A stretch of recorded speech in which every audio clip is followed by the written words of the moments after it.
El hormigón o concreto son sinónimos. Es un material de construcción. Básicamente para nosotros lo vamos a tratar como un material que sirve para construir estructuras. Eh, por otra parte, decimos que el hormigón es un material artificial.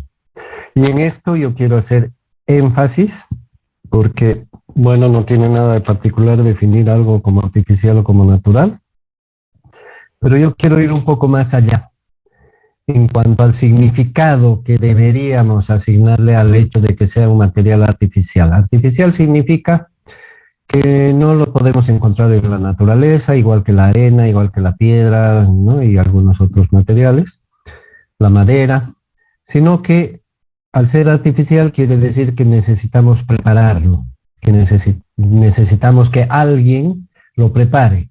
Y en este caso, a pesar de que hay mucha gente involucrada en esto, pero vamos a asumir que el que lo prepara o lo manda a preparar es el ingeniero. Por lo tanto, igual que en la cocina, si un plato de comida sale bien o sale regular o sale mal, es responsabilidad, culpa o mérito del cocinero. Entonces, el hecho de que sea un material artificial implica que la responsabilidad de su calidad es del ingeniero, ¿sí? Este es un elemento que deberíamos considerarlo bien claramente desde este primer día, puesto que en nuestro medio generalmente la culpa la tiene San Pedro, que hace llover mucho, o la tiene La Plata, que no es mucha, o la tiene La Plata el terreno que se hundió, etcétera, ¿no? Nunca es responsabilidad del autor, que es el ingeniero. Y por lo general nuestras obras, no sé si serán malas, ¿no? Pero no son buenas, ¿no? No son especialmente buenas, no lo son, hay que reconocer. Entonces, yo quiero hacer énfasis en eso del material artificial para que lo asociemos a nuestra responsabilidad, ojalá.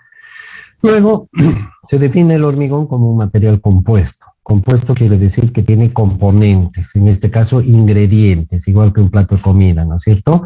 El locro tiene arroz, tiene agua, tiene pollo, no sé qué más, pero son ingredientes. El cocinero es quien decide qué ingredientes los va a usar, cómo los va a combinar, cómo los va a cocinar, y en función de eso sale un resultado que es el plato de locro, ¿verdad? Y ese plato de locro puede ser excelente, puede ser bueno, puede ser regular, puede ser malo, puede ser un desastre.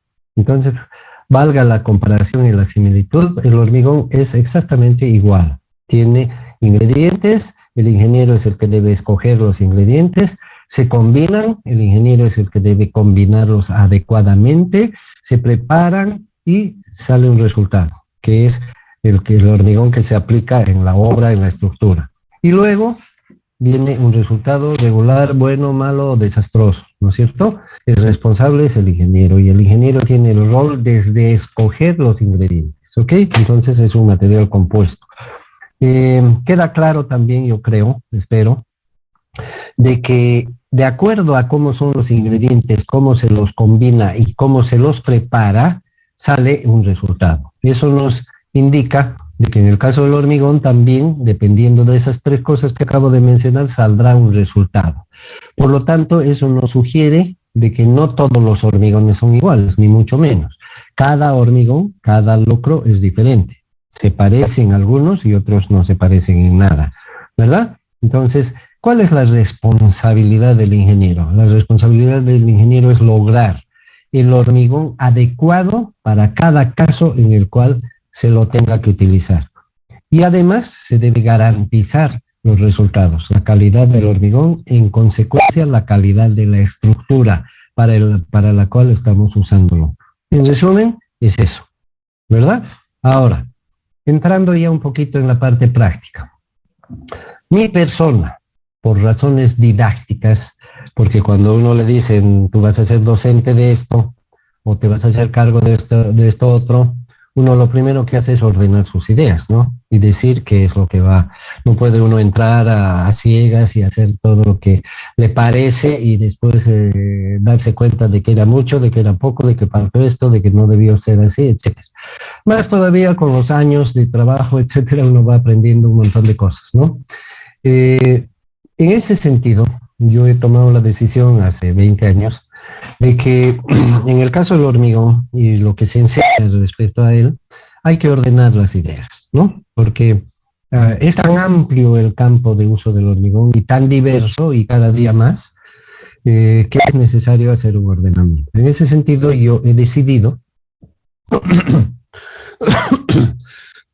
perdón, siendo el hormigón una combinación de los ingredientes básicos llamados cemento, agua y agregados, he decidido llamar hormigón normal a aquel que está compuesto por cemento común, agua normal y agregados de piedra.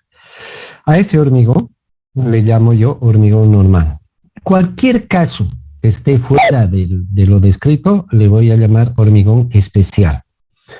Hay hormigones especiales porque en vez de cemento común se usa algún cemento en particular que no sea el común.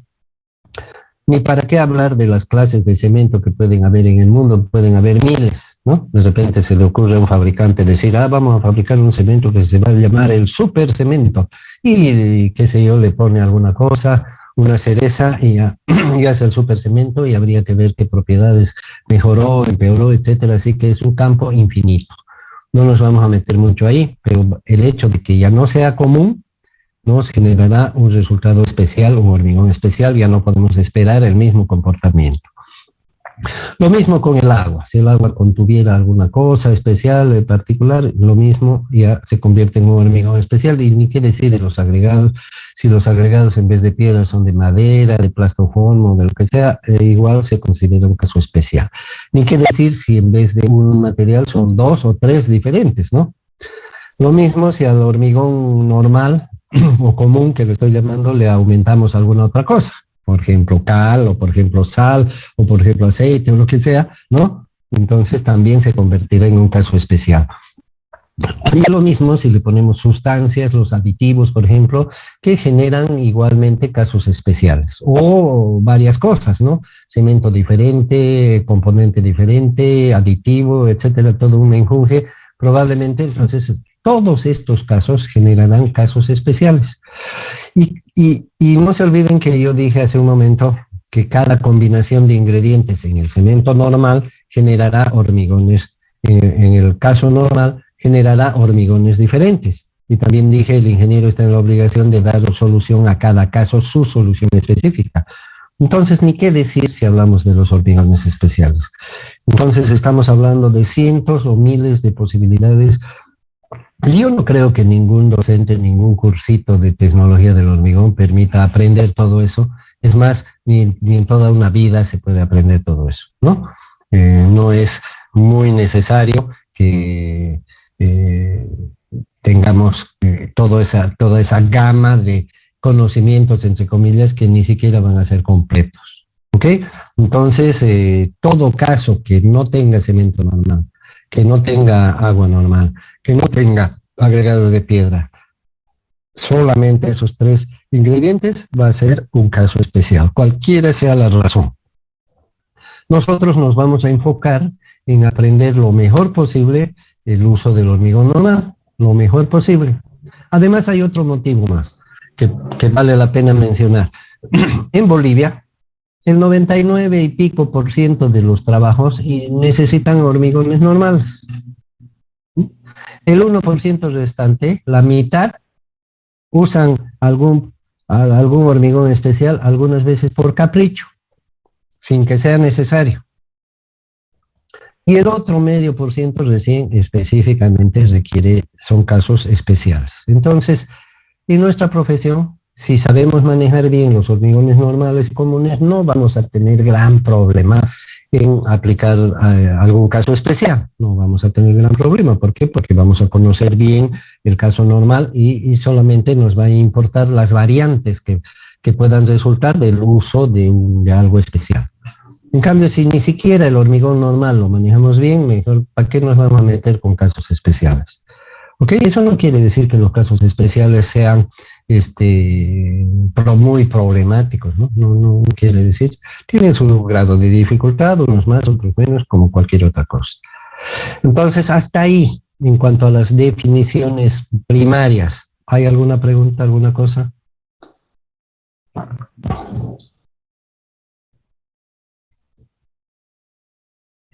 Bien, pasando entonces la página, nos encontramos con un análisis de observación externa. Desde afuera le decimos a alguien, ¿sabes qué? Dale una miradita a esto y me la relatas y me la cuentas, qué es lo que pasa. Entonces, ese observador ve que una vez que se prepara el hormigón o la pasta de cemento o el mortero, que son parientes, ¿no es cierto? Una vez que se prepara la mezcla, ¿qué es lo que pasa con la mezcla? Y nos describe. Y después al día siguiente venimos y le preguntamos, ¿y cómo te fue? Cuéntame cómo te fue. Y entonces él nos relata, cuando preparas la mezcla, sale una masa pastosa, blanda, plástica, amorfa, porque se deforma, no sé, fácilmente, semifluida, no es fluida porque no es un líquido, contiene sólidos, ni tampoco es sólida porque contiene líquido, entonces semifluida, pero que tiene una particularidad, viejo, porque se puede moldear. Yo le apreté así con mis dedos y hice una esfera y se puede moldear. Entonces, esa es la observación inicial del estado primario de una mezcla de hormigón, ¿no? Se describe de esa forma, una masa blanda, pastosa, plástica, moldeable, semifluida, etcétera. ¿Ok? Esa es la definición inicial del hormigón. Pero viejo, curiosamente, a medida que pasaba el tiempo, era más difícil de moldear. Conclusión, va perdiendo esas sus características iniciales, va perdiendo a medida que pasa el tiempo. Y llegó un momento, viejo, en que no podía ni siquiera hacerle huella con mi mano y agarré un desarmador y le golpeé y era un sólido, se convierte en un sólido. Se convierte en un sólido al pasar el tiempo, va perdiendo las características de la descripción física externa que hemos dado y va perdiendo esas características hasta que hay un momento en el que ya no podemos hablar de masa blanda, plástica, pastosa, semifluida, sino que directamente tiene la apariencia de un sólido. Yo la golpeaba con el desarmador y sonaba tic, tic, tic, tic, como golpear el desarmador con la mesa. Me llamó la atención eso, así que agarré el desarmador, le hice presión y se partió en dos. Entonces no tiene una resistencia muy fuerte, eso nos dice, porque apretando con el desarmador se partió. Pero más tarde, viejo, ¿acaso podía romper alguno de los pedazos? No podía, le di hasta con martillo y no pude romper. ¿Qué quiere decir eso? Que la resistencia del sólido va aumentando en el tiempo. Fíjense con ese burdo ejemplo, de alguna manera les quiero hacer notar de que esta es una observación externa de lo que pasa con una mezcla de hormigón o una mezcla de pasta de cemento, cemento y agua. Eso es lo que pasa. Entonces, si nos ponemos a anotar un poquito esos detalles sin hablar de desarmadores, ni de golpes, ni de nada, podemos decir, entonces, este proceso es un proceso de cambios físicos, porque estamos observando externamente qué es lo que pasa con el resultado. Podemos dividirlo en dos partes claras, ¿no? Una parte donde la definición de masa blanda, etcétera, se adapta a las circunstancias, y otra parte donde esa definición ya no se adapta, sino que es un sólido. Entonces, a la primera parte le llamamos estado fresco, porque ocurre al empezar, ¿no? Cuando la fruta está fresca es al empezar y a medida que pasa el tiempo, ¿no es cierto?, se vuelve más vieja y se pudre, qué sé yo. Estado fresco y estado endurecido, lo cual nos muestra claramente los dos estados físicos generales de una descripción externa, de observación externa. Y cabe resaltar de que estos dos estados, estado fresco y estado endurecido, si bien obedecen a una descripción general, el primero de que es una masa blanda y el segundo de que es una masa sólida, sin embargo, estos estados no son estables ni son constantes, sino que son cambiantes. Al principio, en el estado fresco, la masa es más blanda y a medida que pasa el tiempo se vuelve menos blanda, por usar la palabra blanda como una descripción general. Se convierte en menos blanda. Y en el estado endurecido, cuando empieza la solidez, es una solidez ligera, baja, y a medida que pasa el tiempo, esa solidez aumenta. Entonces, aclarando que en ambos estados el proceso no es estable, sino que es cambiante, continuamente cambiante, creo que aclaramos definitivamente la descripción de todo el proceso. Ah, y un detallito. En el cambio de estado fresco a estado endurecido, no se enciende una lucecita, no suena un pitido, no ocurre absolutamente nada, sino que es un cambio imperceptible, ¿no? Porque va perdiendo esa su fluidez gradualmente hasta un punto en el que uno no se decide si es antes o después, que se puede convertir en un sólido. Es un punto relativo. Físicamente uno no puede apreciar nada en ese momento, sino el antes y el después. ¿Qué pasará en el hormigón cuando ya se lo está utilizando en la obra? ¿Tendrá alguna importancia este punto? No, no tiene ninguna importancia ese punto precisamente. Lo que ocurre, ya pasando un poco al segundo tema, es que en esa primera etapa del hormigón fresco, que va perdiendo esa su fluidez a medida que pasa el tiempo, y una de sus grandes ventajas es que esa masa es moldeable, que se le puede dar forma, lo cual nos conduce finalmente a que el hormigón puede tener forma de zapata, forma de viga, forma de columna, forma de edificio, forma de puente, forma de túnel, ¿no? A esas grandes cosas que podemos hacer con esta cualidad de moldeo, pero como este estado fresco es cambiante y estas características de moldeo van disminuyendo a medida que pasa el tiempo, ¿qué nos sugiere esto? ¿Qué nos sugiere? Nos sugiere la recomendación de moldea cuanto antes. Moldea cuanto antes, ¿correcto? Esa es la conclusión que podemos sacar de esta observación, porque si el moldeo es una característica que podemos aprovechar y se va perdiendo con el tiempo, entonces tenemos que hacer el moldeo cuanto antes. ¿Por qué? Porque esas características que favorecen el moldeo en un principio son mejores y a medida que pasa el tiempo van empeorando. Por lo tanto, tendremos que prestarle atención a esa circunstancia, y en general los que hacen especificaciones, normas y se ocupan de estudiar las cosas con mayor profundidad que el resto, decidieron de alguna manera imponer una regla que generalmente es universal, de que el moldeo en una obra se ejecute en los primeros 30 minutos de trabajo. Desde que el hormigón sale de la mezcladora, ese es el minuto cero, hasta que se terminó de darle forma y se levantan las manos y se dice se acabó el tiempo, arriba las manos y se acabó el trabajo. En ese lapso de tiempo, 30 minutos máximo. Hay especificaciones que algunas veces extienden un poco más ese tiempo, pero no es una regla que deberíamos tomarla como una exigencia, sino deberíamos tomarla como un principio nuestro para ejecutar buenos moldeos.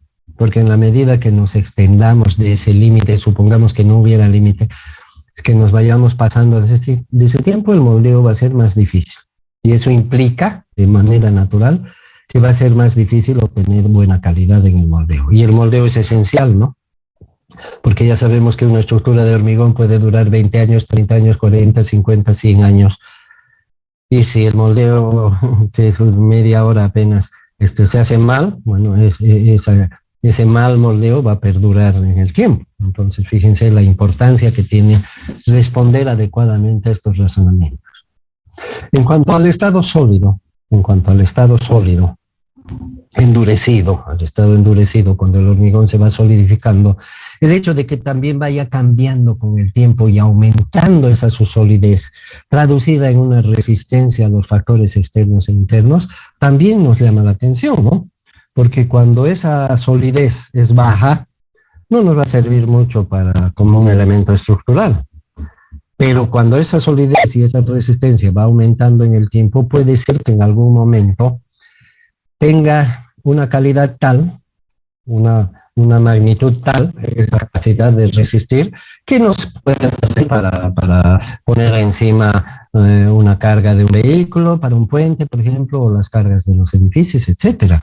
Entonces, wow, qué buena oportunidad de que además de moldearlo, también lo podemos usar como un elemento estructural resistente para cierto tipo de estructuras, ¿no es cierto?, en diferentes grados, de manera que el hormigón, a partir de la resistencia necesaria, que le llamamos muchas veces, otras veces le llamamos resistencia esperada, qué sé yo, pero el valor o la capacidad necesaria para cumplir con una función determinada para la cual lo hemos previsto, ¿verdad? Entonces, a partir de ahí entra en una etapa que se llama etapa de servicio. Es decir, el hormigón empieza a servir para lo que lo hemos proyectado. Sirve como puente, como edificio, como carretera, como lo que sea, a partir de determinado momento en que tiene la capacidad de hacerlo.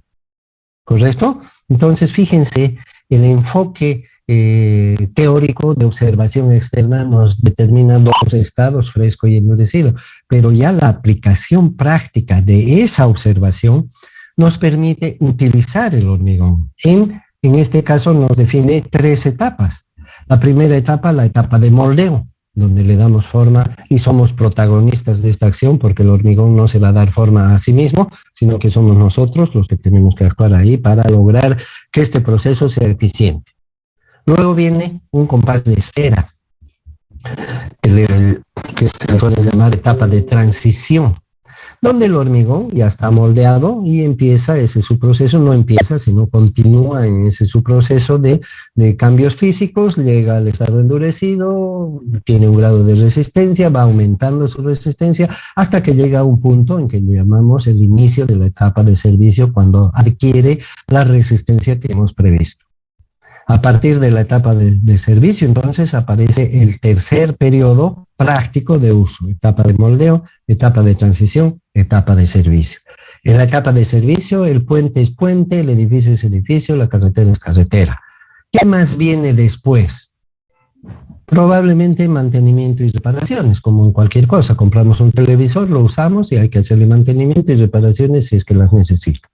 ¿Correcto? Entonces esa es la parte natural del asunto. Fíjense que en nuestro medio no se le tira mucha pelotilla al asunto de mantenimiento y reparaciones. Por eso es que las estructuras, aparte de no estar muy bien hechas, que digamos, empiezan a requerir mantenimiento, mantenimiento cero, requerir reparaciones, reparaciones cero, y después nos sorprendemos y le echamos la culpa a San Pedro o a alguien, ¿no?, de que las cosas estén mal. Particularmente, uno de los mejores ejemplos es el pavimento de la ciudad, ¿no?, porque ese pavimento lo vemos todos los días. En cambio, en los edificios y demás, ahí las fallas están ocultas, ¿no? Un resumen rápido de los temas 1 y 2, si es que no me he comido algo, sería ese. Les cedo la palabra. Yo prefiero que me pregunten verbalmente. Las preguntas escritas muchas veces en lo que estoy conversando no las puedo leer, ¿no es cierto? Acá hay una pregunta que dice: ¿los cementos que llevan aditivos ya no son normales? No son, pues, ¿no? De acuerdo a lo que hemos dicho. El hormigón no es cemento y lo mismo, ¿no? Consecuencia la misma. ¿Cuánto dura el estado fresco del hormigón? También lo hemos dicho, la transición entre el estado fresco y el estado endurecido no es importante, pero se lo asocia por comodidad, nada más, para tapar ese hueco, esa pregunta, para responder esa pregunta, se lo asocia generalmente al tiempo de fraguado final de la pasta de cemento en el ensayo de fraguado de Vicat. Pero yo les hago notar que el ensayo de fraguado de Vicat podría llamarse también ensayo de fraguado de Gutiérrez, ¿no? Porque si en vez de Vicat hubiera sido Gutiérrez, igual inventaba un procedimiento, su aguja no era la misma, su émbolo no era la misma, su procedimiento no era lo mismo, pero los demás lo aceptamos, entonces se hubiera llamado tiempo de fraguado final de Gutiérrez en vez de tiempo de fraguado de Vicat. Eso les hago notar de que también es especulativo, de alguna manera. Y les hago notar también de que en la práctica no tiene ninguna, no implica nada en particular. Porque en ese momento ya no moldeamos el hormigón, si es que fuera por el lado fresco y tampoco lo ocupamos el hormigón como material resistente si es que fuera por el otro lado. O sea que no tiene mayor significación práctica. Preguntas, jóvenes, comentarios, dudas, les cedo la palabra. Participen, participen, tienen la oportunidad de conocer lo que puedan de este material. Buenos días. Buen día. Tengo una consulta. En el tema usted dice que no importa la transición del estado fresco al sólido, pero en un pavimento de hormigón, al momento de tenerlo expuesto bastante tiempo, por ejemplo, a las condiciones climáticas, ya sea el sol o si tengo el frío, ahí sí importará el estado, la transición del sólido al seco, porque el tema del corte de juntas creo que evita también las fisuras del mismo, ¿no? Claro, lo único que tenemos que hacer aquí es ordenar ideas y darle crédito un poco a las palabras que yo uso. Yo he dicho que el punto exacto de transición entre el fresco y el endurecido no tiene una trascendencia práctica, eso he dicho. En el tema de observación, y si ustedes se fijan en el tema 2 tenemos un gráfico, no sé si lo tengo por acá, pero no, hace perder el tiempo eso. Este, tenemos una zona o un punto, y ahí en el dibujo dice zona del estado fresco y a partir de esa línea estado endurecido, o sea que supuestamente es un punto específico. Para no chiparnos he mencionado el tiempo de fraguado final de Bigat. Entonces, si alguien nos obliga a hacer ese dibujo y dónde ponemos la raya, la ponemos ahí. Ok. Pero en la práctica, ese punto en particular no ocurre nada, no suena un timbre, no cambia de color el hormigón, nada. Lo que usted menciona de factores climáticos, factores operativos como el corte del hormigón, etcétera, están dentro de la zona de transición entre la finalización del moldeo y el inicio de la etapa de servicio, que es una zona amplia de varios días, de muchos días, ¿correcto? Entonces, en esa etapa que le llamamos de transición, sí tiene significación, ¿no? Porque en la práctica, porque en esa etapa es en la que ocurren todas las transformaciones. Sin embargo, las transformaciones físicas que ocurren en el hormigón, no afuera del hormigón, en el hormigón. Y nosotros ya no lo podemos tocar, más bien debemos cuidar que nadie toque el hormigón hasta que alcance su mayoría de edad, o sea, la resistencia que hemos previsto que alcance. Entonces, a esa etapa de transición en la que el ingeniero y las personas no actúan directamente, pero sí tienen un rol muy importante, que es el de actuar indirectamente y favorecer ese proceso, de modo que ocurra de la forma más eficiente posible. Que si voy a poner un ejemplo que ocurre en nuestro medio, si hay un perro que quiere entrar en el pavimento, o si es pavimento, antes de que esté endurecido va a dejar sus huellas. Entonces el ingeniero tendrá que prever que no entren los perros ahí, ¿no? Que no entren las personas ahí. ¿Por qué? Porque el hormigón no tiene la capacidad de aguantar. Que no se saquen los encofrados del edificio porque el hormigón todavía no tiene la resistencia necesaria. O que se hagan los trabajos necesarios como los cortes, por ejemplo, para prevenir otras situaciones. ¿Comprenden, no? Hay una gama de actividades que se deben realizar ahí de diverso tipo y por diversas razones, pero todas ellas dentro de favorecer el proceso y no perjudicarlo. Por ejemplo, un ingeniero no puede decir al día siguiente o a los 2 días de haber vaciado una losa, no puede decir saquen los puntales porque necesitamos para este otro trabajo. No puede decir porque le estaría haciendo un daño al hormigón en su proceso de endurecimiento porque el hormigón no tiene aún la capacidad de soportarse a sí mismo. Entonces, fíjense, son una serie de actividades indirectas que son responsabilidad del ingeniero, que tienen como función, como objetivo dos cosas, básicamente. Uno, proteger ese proceso para que sea lo mejor posible, para que llegue al resultado esperado. Uno. Y dos, evitar lo negativo, ¿no es cierto?, que pudiera causar algún daño o alguna consecuencia en ese proceso. Estas dos cosas que son opuestas, al final se combinan en una sola, que es proteger al hormigón. Entonces, es un rol muy importante, ¿no? Ahora, el punto preciso de cambio del estado fresco a la endurecido carece de importancia, ¿no? Puede ser, listo, ya, cambió. Supongamos que tuviéramos un aparato para determinar con exactitud ese punto, no ocurre nada, ¿no? En especial, lo podemos señalar, listo, ya, este es el punto, lo marcamos ahí, no sé dónde, en el espacio, pero no tiene una trascendencia como para decir, ya, en este momento pongan ese clavo, ¿no? O saquen, ¿no? No tiene. Eso es lo que quise decir y estoy insistiendo.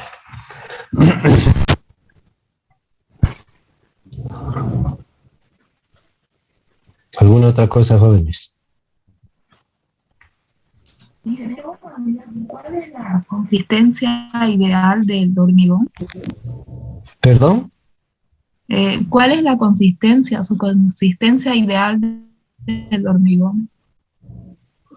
Bueno, en el siguiente tema vamos a hablar específicamente de las características del hormigón fresco, entre las cuales está la consistencia. La consistencia no es otra cosa que el grado de fluidez del hormigón. Y el grado de fluidez del hormigón es lo mismo que el grado de fluidez del locro. Si le ponemos más agua, va a salir aguachento; si le ponemos menos agua, va a salir seco, ¿verdad? Entonces es un aspecto físico que el cocinero, en el caso del locro, y el ingeniero, en el caso del hormigón, definen y deciden según el caso. Hay casos en los cuales es mejor un hormigón seco, en otros blando, en otros fluido. Hay muchos casos, mucha diversidad, vamos a hablar de eso específicamente, pero la consistencia ideal es la que el hormigón necesita en cada caso. Entonces no hay una consistencia general, ¿verdad?, que pueda responder unívocamente a esa pregunta.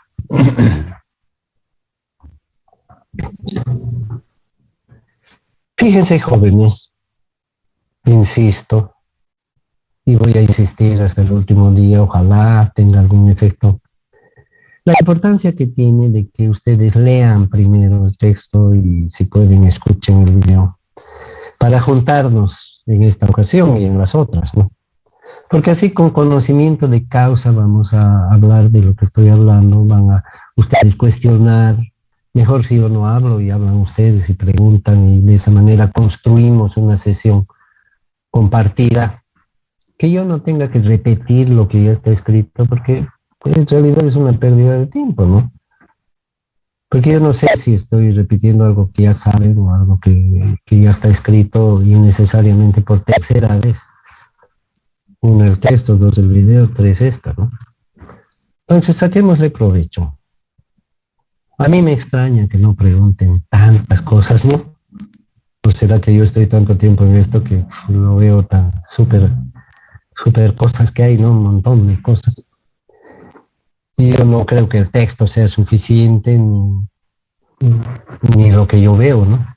Aquí tenemos entre ustedes 60 pares de ojos, o 30, mejor dicho, y pues obviamente pueden haber muchas cosas curiosas, ¿no? Entonces les recomiendo, por favor, intenten llegar a estas sesiones con alguna base, por lo menos media hora, pues lean antes de venir, ¿no?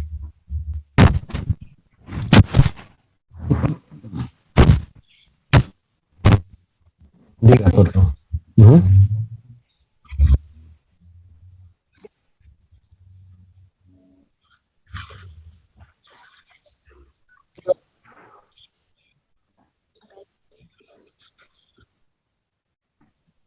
Bueno, hemos dicho que en el estado fresco el hormigón va cambiando y va perdiendo las cualidades que nos permiten moldearlo. Entonces, una buena pregunta que podemos hacernos es: ¿qué factores o qué cosas hacen de que esa pérdida de cualidades se acelere? Y entre ellas, obviamente no es la única causa, la pérdida de agua. Entonces, ¿qué factores hacen que el agua se pierda más rápido? Las altas temperaturas, el calor, la falta de humedad, el viento. Cuando una ama de casa lava la ropa, ¿dónde la seca, no? Si no es en la secadora, obviamente. ¿Dónde la seca? La pone al sol, la pone al viento, ¿no? La pone al aire. la extiende además, ¿no? Para que te reciba más esos factores externos que ayudan a que el agua salga. En el caso del hormigón, más bien tenemos que evitar que el agua salga. Entonces, un ingeniero consciente y responsable, ¿no? No irresponsable, responsable de su conducta en el trabajo y habiendo estudiado todo esto, para eso se estudia, entonces tendrá que actuar en consecuencia. Si sabe que que la temperatura es alta, si sabe que el calor es excesivo en determinado lugar o circunstancia, si sabe que hay mucho viento que puede ayudar a que se seque el hormigón, si sabe que tiene tiempo limitado para el moldeo y necesita hacerlo bien, etcétera, entonces tomará medidas. Una de las medidas puede ser vaciar en un horario en el que no haya esos factores adversos o sean de menor impacto, ¿no? ¿Comprenden? Entonces, en 2 minutos no voy a poder describir todas las cosas que pasan. Por eso es importante que ustedes pregunten, porque ustedes de alguna manera nos llevan a puntos específicos en los que podemos responder las cosas en función de lo que estamos explicando. Estamos explicando las cosas en general, pero en particular hay muchas cosas sueltas. Y ustedes pueden ayudar Ingeniero, a ingeniero, detectar buen esto. día. Diga, Este, en el tema de la hidratación del cemento, se dice que se libera un calor de hidratación. ¿Ese calor de hidratación afecta o no afecta al concreto? ¿O cómo es la cosa ahí? depende, mire, si yo estoy en Uyuni, donde hace frío, el calor me va a ayudar un poco, ¿no? Venga de donde venga, si viene del sol o de algún lado. Y si estoy en un lugar caliente y aparte de eso hay un calor de hidratación, bueno, me va a hacer que el agua salga más rápido, ¿no? Que eso es lo que no se quiere. Entonces, fíjense que depende también mucho de las circunstancias. Lo mismo pasa, no solamente depende de las condiciones externas, sino también del tipo de manejo del hormigón que estamos haciendo. ¿Qué pasa cuando algo está caliente y queremos que se enfríe? ¿Se enfría más rápido una olla de sopa o se enfría más rápido si la ponemos en platos separados? Seguramente se enfría más rápido si la ponemos en platos separados. ¿Por qué? Porque hay una cantidad menor. ¿Y hacia dónde se va el calor? Hacia el ambiente, ¿no es cierto? Se emite, hay una transferencia de calor, el ambiente enfría el plato y el plato que está caliente, calienta el ambiente, hay un intercambio. Entonces, en el hormigón también pasa lo mismo. Cuando el hormigón es en una pequeña proporción, el calor de hidratación más todos los demás calores salen al ambiente. Hay un intercambio con el ambiente. Si el ambiente es caliente, más bien recibe calor en vez de enfriarlo. Bueno, pero si el hormigón es masivo, por ejemplo, en una represa, donde usamos cubos de hormigón o tenemos un espesor de muro de 1,5 metros, ese calor concentrado dentro no puede salir. Entonces es desfavorable para el hormigón. Esa pérdida de calor, la emisión de calor al ambiente va a ser muy lenta, más bien el calor se va a concentrar ahí. Y ese calor va a hacer que el agua salga más rápido y si sale muy rápido el agua, ya sabemos lo que pasa. Todos hemos visto un suelo resquebrajado cuando hay sequía, ¿no es cierto? Lo mismo le pasa al hormigón. Para responder a la pregunta. ¿Alguna otra cosa más, jóvenes?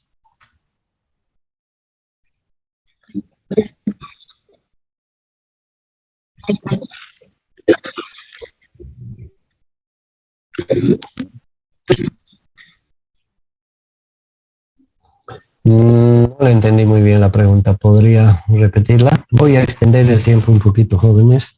Entran al WhatsApp y lo alargan el tiempo porque ya no me da para responder.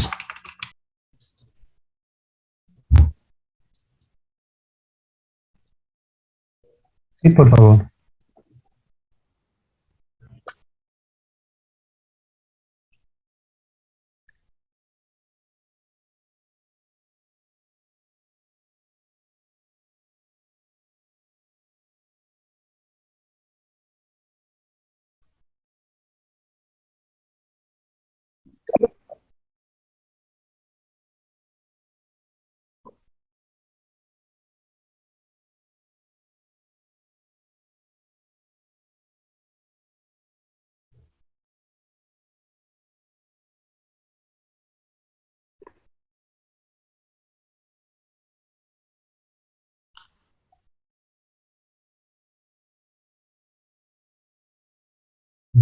Ujú.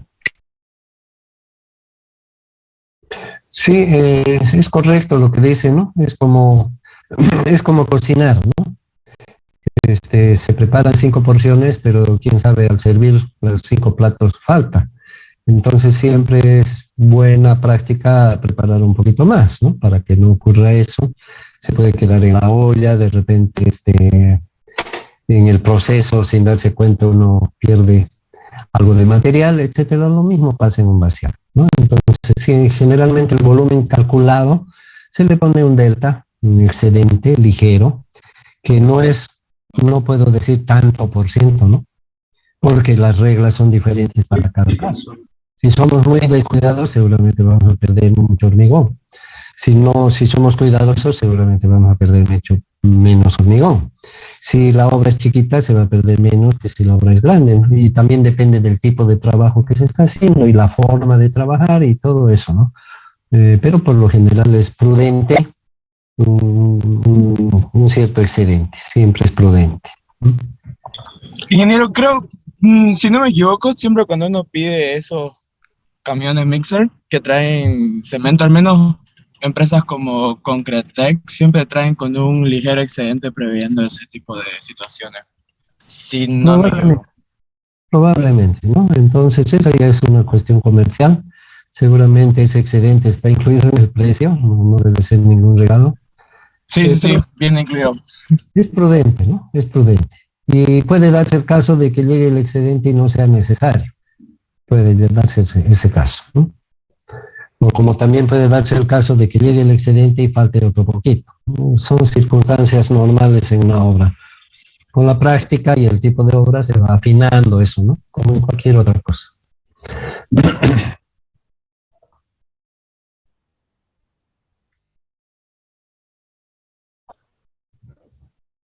Absolutamente relativo, no hay una regla, ¿no? La única regla que se podría decir lo más tarde posible, ¿no? Esa sí es una regla conservadora y útil para todos y para todos los casos. Sin embargo, algunas veces el exceso de prudencia, como por ejemplo hoy día salir con paraguas a la calle cuando no hay una sola nube, algunas veces es innecesaria. Entonces, justamente yo considero que un profesional, en vez de ser un conjunto de conocimientos, debería ser un conjunto de criterios. De modo que en función de sus conocimientos, la experiencia y su sentido común, cada día vaya mejorando los criterios que debe aplicar. Cuando le dicen, ingeniero, ¿qué hacemos? Hacemos esto, ponemos esto o no lo ponemos, el ingeniero emite su criterio. Entonces, un criterio sabio es ser prudente hasta donde sea necesario, ¿verdad? Entonces, en este caso, por ejemplo, hay que tomar todas las medidas necesarias, pero sin excederse más allá. Fíjense que yo estoy hablando una cosa relativa, ¿no? No estoy fijando nada, ningún término, porque no los hay, no los hay.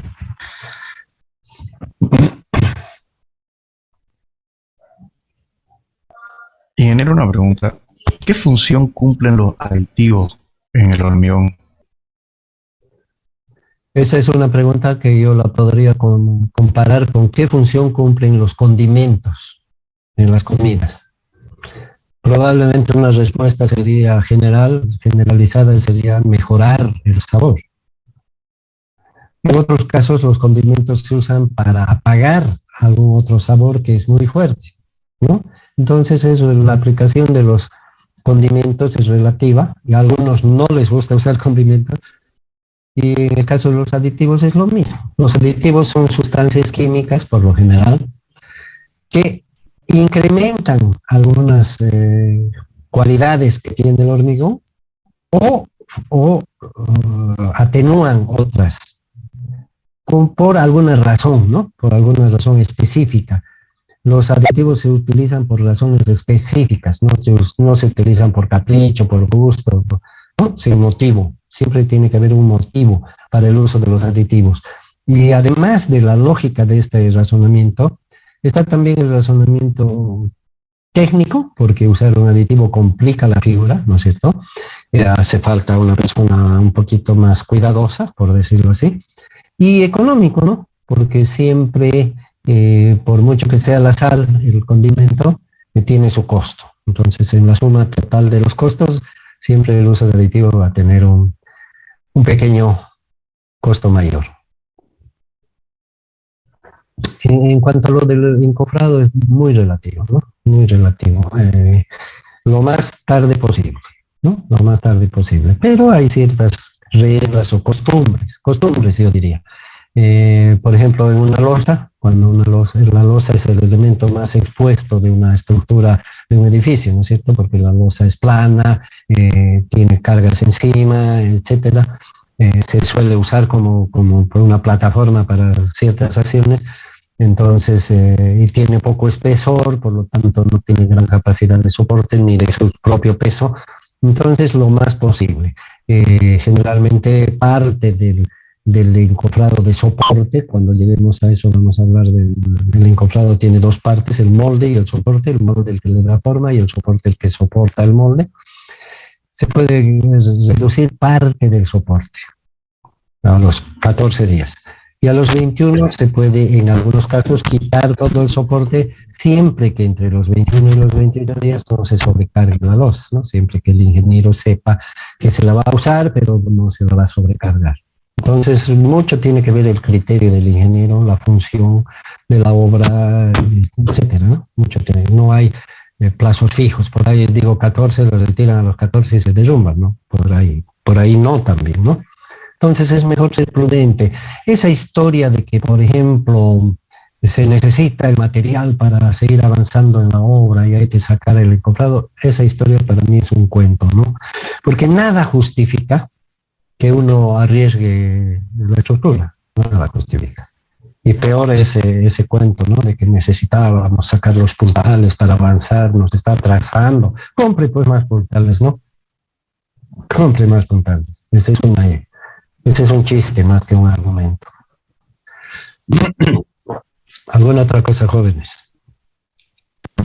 Ingeniero, cuando se estaba haciendo, por ejemplo, una columna, ¿cómo podemos garantizar de que el concreto está ocupando todo el espacio del molde? Garantizar como sacar una radiografía no creo que se pueda, pero existen métodos, ¿sí? Lo mismo ocurre cuando hacemos un pilote, ¿no? O hacemos excavaciones profundas y vaciados a ciegas ahí. Pero existen métodos, normas y recomendaciones que se tienen que cumplir. Entonces, lo mejor que uno puede hacer es cumplir con ellas rigurosamente. Repito, la prudencia es una cualidad en la ingeniería, no es un defecto, es una cualidad, ¿no? Más vale equivocarse por exagerar en los cuidados que equivocarse por audaz o por descuidado, ¿no? Entonces es una regla esa de sentido lógico. Entonces, en el caso de las columnas, evidentemente no podemos ver el hormigón, pero existen ciertas reglas que hay que seguir en el vaciado, en el vibrado y en todo lo demás para poder asegurarnos de alguna manera de que las cosas están bien hechas. Y si nos aseguramos de que están bien hechas, van a estar bien hechas, porque la ingeniería no son adivinanzas, ¿no? No es echarle la culpa a Dios, Dios mío, ayúdame que salga bien la resistencia, ¿no? En ingeniería 2 más 2 son 4. Si metemos 2 y aumentamos 2, el resultado va a ser 4. Y si metemos 1 va a ser 3 y punto, y no hay diferencia. No hay dónde discutir ni dónde pelearle, no tiene la culpa San Pedro ni nadie. Eso hay que tener muy en cuenta, porque mucho apostamos, ¿no? A que no pasa nada, esas frasecitas deberíamos borrarlas, ¿no? No pasa nada, meterle nomás esas cosas. Un ingeniero no debería pronunciar esas frases, ¿no? No debería, ¿no? Creo yo. Tal vez estoy equivocado y yo soy el que fallo más bien, ¿no?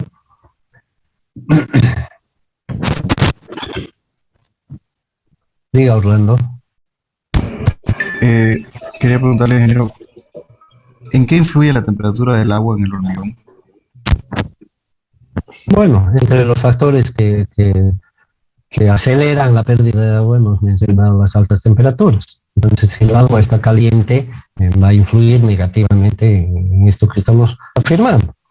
Entonces, es una buena táctica, por ejemplo, de un buen ingeniero en los lugares cálidos. Santa Cruz es un ejemplo, en determinadas épocas del año especialmente, cuidar todos los factores que puedan elevar la temperatura y por consiguiente la pérdida de agua. Entre ellos está lo que mencionó su compañera de vaciar en la noche, por ejemplo, tomar ciertas medidas como que el agua esté fría, en algunos casos exagerados se puede enfriar el agua, ponerle hielo, qué sé yo, en una proporción razonable, en un tiempo razonable.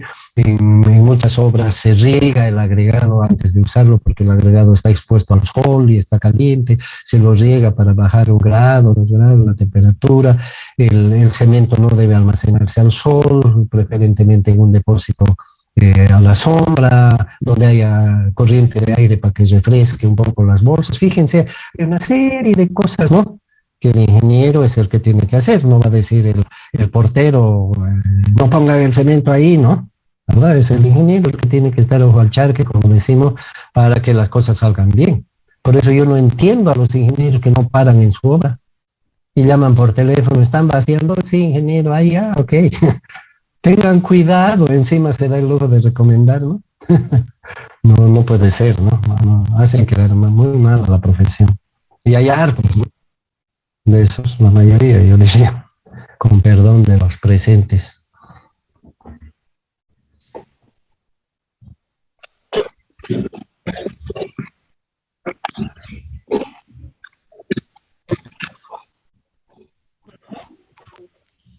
Casi siempre se aplica, ¿qué? Bueno, claro, fíjense cómo en todos nosotros pues, somos los solucionadores excelentes, ¿no? Si eso fuera verdad, vendrían pues del exterior delegaciones de ingenieros a aprender de nosotros, ¿no? Nos invitarían a Nueva York, a Londres y a todo lado, porque los ingenieros bolivianos demos conferencias, ¿no?, sobre los descubrimientos, entre comillas, que hacemos aquí localmente. En todo el mundo se utilizan unas sustancias que se llaman desencofrantes o desmoldantes también, que sirven justamente para facilitar la extracción de los moldes, de los encofrados, y no dañar el hormigón porque se adhiere el hormigón y particularmente se adhiere a la madera, porque la madera es porosa y en muchos casos ni siquiera está cepillada, bien cepillada, ¿no es cierto? Entonces tiene cosas que facilitan la adherencia. Aparte de eso está la regla de no desencofrar muy temprano porque obviamente el hormigón está más fresco y se adhiere más fácilmente. Cuando ya está más duro es difícil que se desprenda. Bueno, aparte de esas cosas generales, en nuestro medio pues hemos inventado el hecho de que para no estar gastando en desencofrantes o desmoldantes, que son sustancias importadas porque tendríamos que comprarlas en una tienda especializada, entonces el aceite sucio sirve. ¿Qué sirve? Sirve. Y se lo utiliza mucho en nuestro medio para pringar el molde de madera, o de metal también, el aceite también es un desmoldante, para que el aceite limpio, ¿no? El aceite limpio, sucio, para que facilitar esta tarea. Pero en ningún libro van a encontrar ustedes un libro que se respete que diga póngale aceite sucio, ¿no? Tampoco está mal. Lo que sí está mal es no tomar ninguna precaución, no ponerle ni aceite sucio, ¿no? Eso sí ya es el extremo.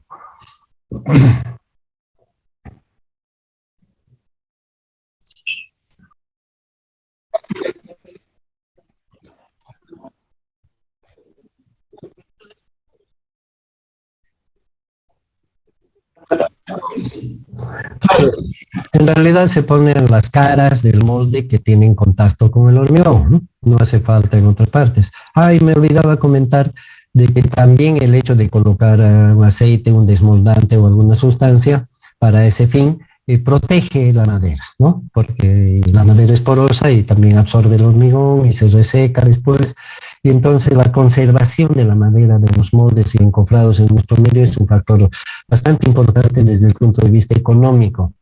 Generalmente a la madera de construcción se le asigna hasta 4 usos, por lo menos 4 usos. Eso significa que la madera de un molde, que una vez que sacamos el molde, nos puede servir para otro molde, siempre que guarde las condiciones, obviamente. Y una de las tareas del ingeniero es favorecer la conservación de la madera. Por eso en los encofrados, no solamente en esto de proteger la adherencia, del hormigón con la madera, no solamente ahí, sino también en el hecho de, que se llama lubricar al final, ¿no? Lubricar, para facilitar su desprendimiento, no solamente en eso, sino en el uso de los clavos, la forma de cortar la madera, las decisiones que hay que tomar respecto a las dimensiones de la madera, etcétera. Una sumatoria de cosas que al final nos permiten cuidar la madera de modo que no se destruya mucho con los cortes, con las sacadas y colocadas de clavos, etcétera, para que nos sirva por más usos. Eso favorece la economía de la obra.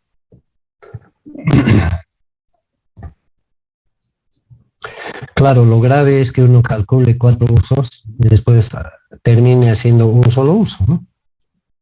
Es una pérdida de dinero, pero ocurre, ¿no? Habemos muchos ingenieros, calculamos 4 usos, hacemos la obra, sacamos la madera, la cuidamos, la acostamos, la tapamos bien, ¿no? Le damos refresco para que no se seque y después nunca más viene el siguiente uso. La madera con el tiempo se pudre, se tuerce, se reseca, etcétera, ¿no? Y al final se pierde ese dinero y no nos damos cuenta.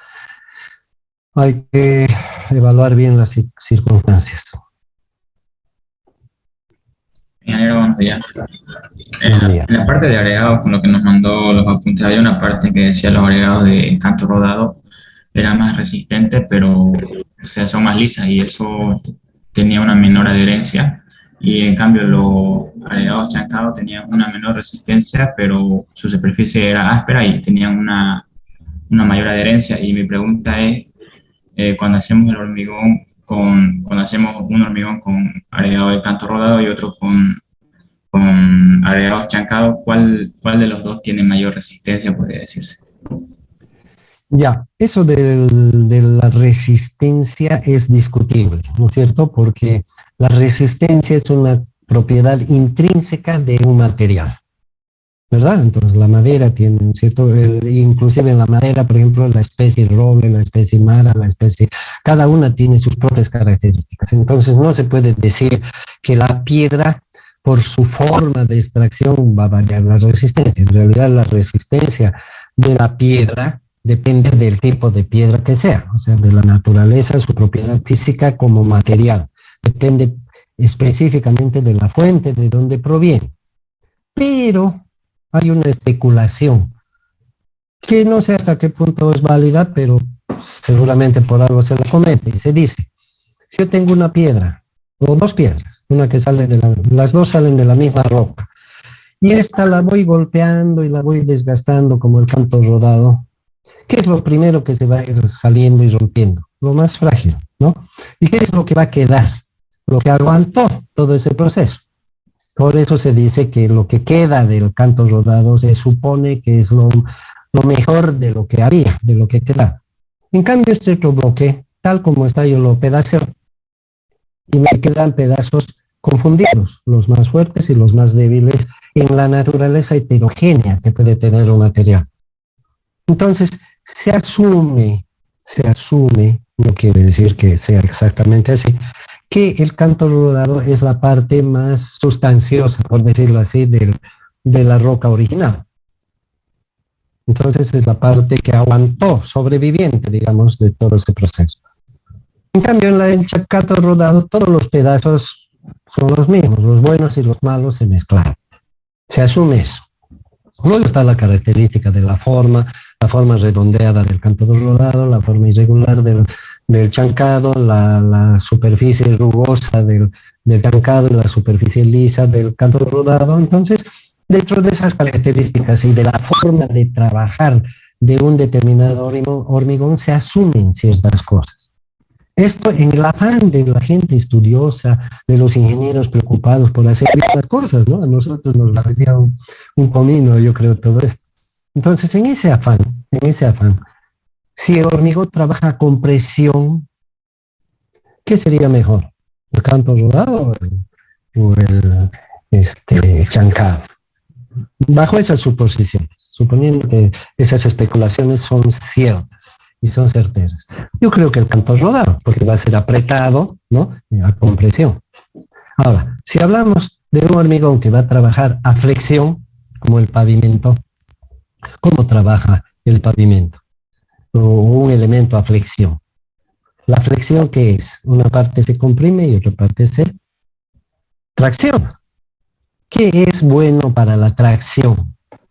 ¿Qué hacemos para que algo no se caiga? Lo sujetamos, ¿no?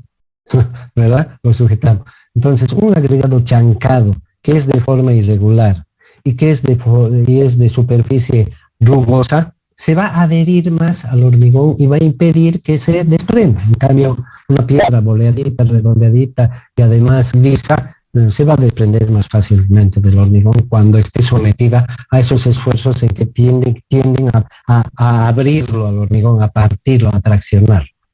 Por eso, por esas especulaciones, se dice que es mejor el chancado para flexión y se exige para pavimento. El agregado tiene que ser chancado, no se puede usar agregado de río. Dicen las normas, las especificaciones. Pero en general lo que debe primar para nosotros es la calidad de la roca de origen.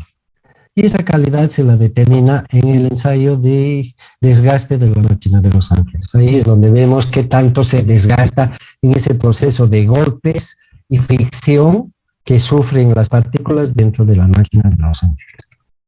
Ahí también habría que comparar el rodado con el chancado, ¿no? Entonces son ideas que en la práctica el ingeniero tiene que aplicarlas lo mejor posible. Siempre tender a usar los factores favorables, ¿no? Y descartar los desfavorables. Es lo posible, a veces no se puede.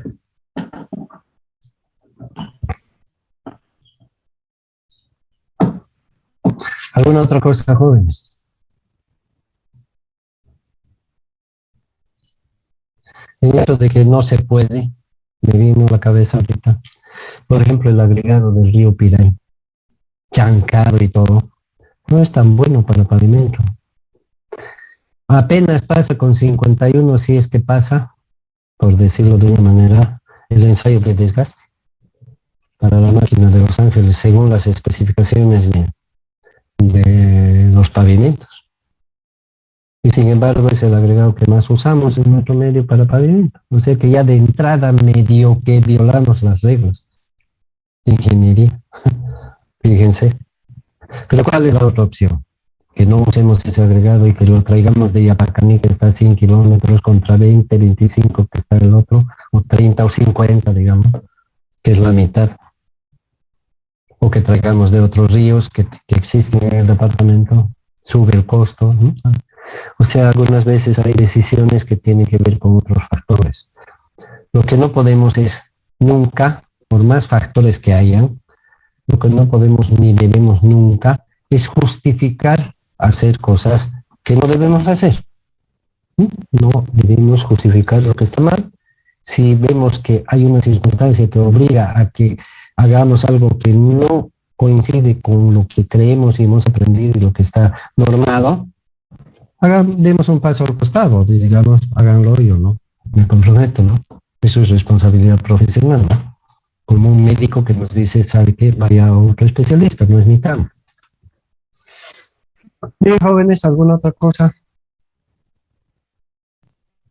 Nos vamos, ¿no? Gracias. Ingeniero, una cosita.